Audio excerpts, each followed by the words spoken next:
мас тартып аткан учурда кийилген учурдагы массы таза абалда болуш керек. Адам таза абалында таарат менен кийиш керек. Эгер таараты жок кийип калган болсо, анда мас тартканга болбойт.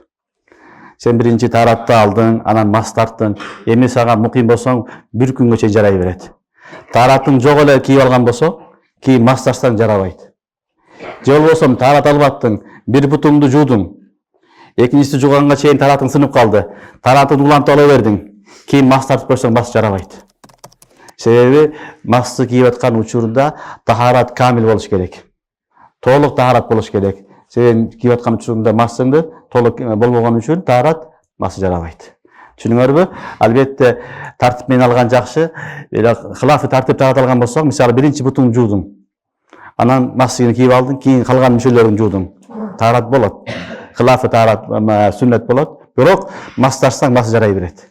Себеби таараттан кийин ал толук таарат менен табылды деп эсептелет. Түшүнүңөрбү? Ошон үчүн масыны эртең менен туруп алып кийбестен, масыны кийиштен алдын толук таарат менен анан масыны кийиш шарт. Эми толук таарат менен кийгенден кийин эми ага эмне кылсаң болот? Таарат алсаң, үстүнө мас кылсаң болот. Андай кылбасаң тааратың жарабайт.